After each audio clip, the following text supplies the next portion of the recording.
Naitwa Jackson Yasini, ni mkazi wa kijiji cha Kilimampimbi. Awali tunashukuru sana kwa kutujengea daraja, kwa sababu hasa tuliokuwa tunaipata katika kijiji hiki ilikuwa inatukosesha fursa mbalimbali. Ukianza ilikuwa inatutenganisha baadhi ya vijiji.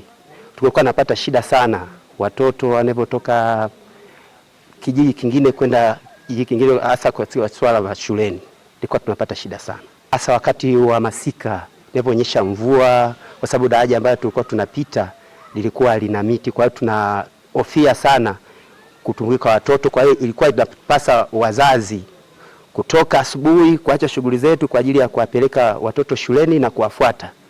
Baada ya ujenzi ni hali ni mzuri, tena tunafurahi sana.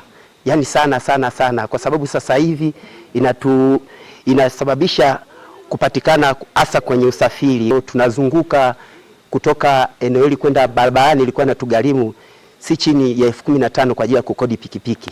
Kwa sasa uwepo wa daraja hili inatusaidia kupatikana kwa haraka sana kufika pembejeo za kilimo, hasa kutumia magari, wakati zamani tulikuwa tunatumia pikipiki na vitu vingine.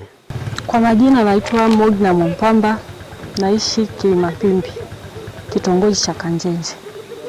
Kiusema ukweli, hilo daraja limeturahisishia sana safari zetu tunavyosafiri kwenda mjini, hasa kwenye kufanya shughuli zetu kama kujumua. Zamani tulipitia wakati mgumu sana. Mvua, kwa mfano, kwa wakati wa masika, mvua ikinyesha, hata kama ulipanga safari ilikuwa inakulazimu kuahirisha kwenda kujumua. Tuliteseka sana. Kiusema ukweli, palikuwa hapapitiki. Ndio changamoto tuliyokuwa nayo. Toka nimeingia hichi kijiji nimeshuhudia vifo vya watu wawili vimetokea kwenye huo mto. Mara ya kwanza alikufa mtoto wa kiume, kifusi kimfikia. Wa pili alidumbukia tu kwenye maji. Kiusema ukweli, naishukuru serikali kwa kutuboreshea hilo daraja na iendelee kutufanyia mengi zaidi hapo. Jina langu mimi naitwa Aliko Janken Kabuje. Ukweli tunamshukuru sana na kuishukuru serikali yetu kwa kutusaidia hilo daraja kipekee. Tangu mimi nikiwa mwanafunzi tulikuwa tuna daraja na tuliahidiwa na serikali mara nyingi tujengewe hilo daraja, lakini haikuwezekana. Ningetamani kiongezeke. Hii barabara imekuwa nzuri, lakini kifuku kumekuwa na utelezi sana, kwanza tope, lakini labda ungetuwekea changarawe ingekuwa rahisi zaidi, ingekuwa jambo jema zaidi. Kwa majina naitwa Daudi Asajire Mwarwanda, ndo mwenyekiti wa kijiji cha Kilimampimbi. Kabla ya daraja tumepata shida sana. Wanafunzi walikuwa wanashindwa kuvuka kuja shuleni. Lakini baada ya kutengeneza hili daraja saizi mambo yamekaa vizuri. Wanafunzi pale hakuna wazazi kwenda kuwavusha, wanavuka wenyewe. Tunaishukuru sana serikali pamoja na jimbo letu la Vwawa hili. Tunawashukuru sana viongozi wote wa jimbo la Vwawa. Kwa majina naitwa Engineer Jeni Mdula, ni meneja wa TARURA wilaya ya Mbozi.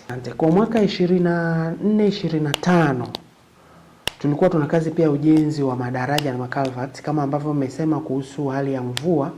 Kuna maeneo kwa kweli yalikuwa hayapitiki kabisa. Mojawapo ni eneo la kata ya barabara inaunganisha kata ya Vwawa na Kilimampimbi. Tuna barabara yetu pale inaitwa Kilimampimbi Mantingu. Pale katikati kuna mto mkubwa sana unapita pale. Na wananchi kipindi cha masika ilikuwa hamna namna, vinginevyo wazunguke zaidi ya kilomita 13-14 kuja Vwawa.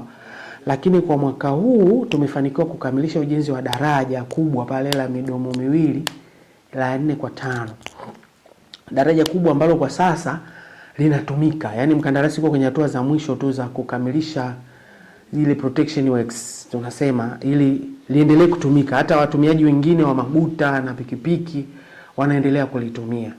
Rai yangu kwa wananchi, hizi kazi za matengenezo zinatumia gharama kubwa sana. Na ukiharibu kitu kidogo tu madhara yake ni makubwa sana. Sasa tumeweka alama, wananchi wazitunze, wazilinde.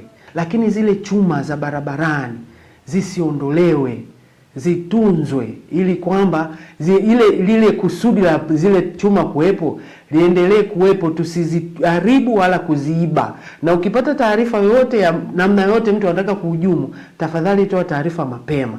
Lakini pia kuna tabia ya kupitisha mifugo kwenye barabara. barabara unakuta imewekewa changarawe, lakini mtu anapitisha kundi kubwa la ng'ombe, au kwenye madaraja kule ambako tumekinga maji yasiingie tena, huko mtu anapitisha mifugo anaipeleka chini kwa ajili ya kuenda kunywa maji na vitu kama hivyo. Tusipitishe mifugo kwenye maeneo ambayo hayajaruhusiwa.